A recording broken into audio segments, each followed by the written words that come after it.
Hi, my name is Jason Faust, and I'll be giving a speech today called, What Could the America of Yesterday Teach the America of Tomorrow? 9-year-old Christian Taylor Greene, Kenneth Glenn McCullough, and 312 million Americans. These are the people harmed, past and present, by bipartisanship in the United States. Today, America is a country fraught with gridlock and political backlash. A country in which many politicians would rather shut down the government than agree. A country in which and where a crosshairs map of Democratic targets was made. One of the crosshair targets, Gabriella Giffords.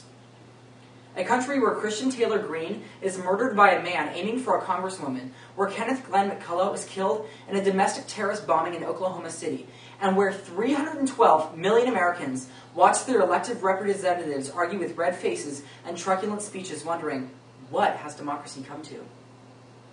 When our founding fathers crafted the bicameral legislature we have today, they had in mind it represented the body of government, protecting the general welfare of its citizens. Argumentation? Of course. Benjamin Franklin said himself, energy and persistence conquer all things. By all means, stand up for what you believe in. But Franklin also said, we must all hang together, or surely we shall hang separately. When it comes to government, it is crucial that we differentiate in ideology, but unify in policy. Whether we align with Hayek or Keynes, believe in large businesses or small businesses, love or hate government subsidies, jobs are jobs, and improvement is improvement. A recent Pew poll noted that 87% of Americans believe that job creation ought to be our #1 priority. Progress is vital. For 13.1 million unemployed Americans, petty debates over Obama's middle name affect their every day, hour, and second. The simple truth is this: a house divided cannot stand. And it's not just that a house divided can't stand, it's that we won't stand. When the South chose to secede from the Union, did the North stand idly by? Absolutely not. 600,000 brave soldiers died because we believe that strongly in the United States, not the divided states. When James Madison asserted in Federalist 51 that ambition must be made to counteract ambition, it was assumed that political parties would be a helpful check on each other politically.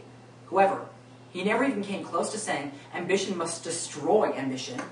When Mitch McConnell, the Senate Minority Leader from Kentucky, says the single most important thing we want to achieve is for President Obama to be a one-term president, he maintains that filibustering everything and agreeing on nothing in Congress achieves this. Don't we see what the problem is? Hubris. What every Grecian play warns society of. Pride to such a degree that it corrupts every person and institution surrounding it. If partisanship is hubris, bipartisanship is humility. The America of tomorrow, for the sake of Congresswoman Giffords and millions of Americans, ought to advocate humility in hopes of attaining bipartisanship. And guess what? It's not impossible. When President Obama gave his State of the Union January 24th, the country witnessed a truly touching scene.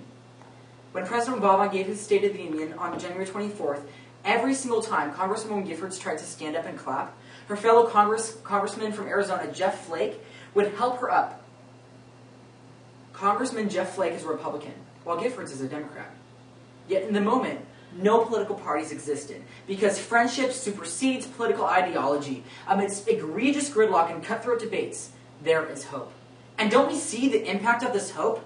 The impact of this hope and bipartisanship is more legislation passed. That's more jobs. That's more funding. That's more innovation. Bipartisanship ultimately is growth. Don't we want America to move forward? Hope will be made reality with humility and compromise. Compromise not just for politicians, for everyone. Compromise for Jared Loughner, who shot Giffords and company. Compromise for Timothy McVeigh and Terry Nichols, who opposed gun control in the 1992 Federal Bureau of Investigation standoff with Randy Weaver and Ruby Ridge so vehemently that they detonated a bomb in Oklahoma that destroyed 324 buildings, 86 cars, and claimed 186 lives. Ladies and gentlemen, the America of tomorrow can only move forward when we commit ourselves to the cause of unity. Stand up for what you believe in, but stand first and foremost for beneficial productivity. Because the problems that face America are too big to be faced alone. Foreign policy with the United Nations and markets thousands of miles away. Bank reform, healthcare reform, debt reduction, taxes, education policy. Yes, people will have different opinions, But I never again want to see our country come even close to a shutdown, because neither side would compromise. Isn't this the simplest lesson we learned in kindergarten? Sharing.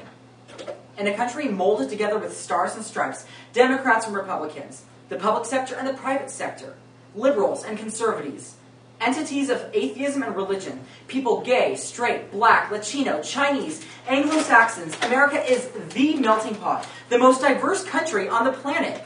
A place where freedom echoes in every street, the sweet smell of liberty wafts in every room, and when the time is right, unity is like a beam of light, surging forward, cascading everywhere.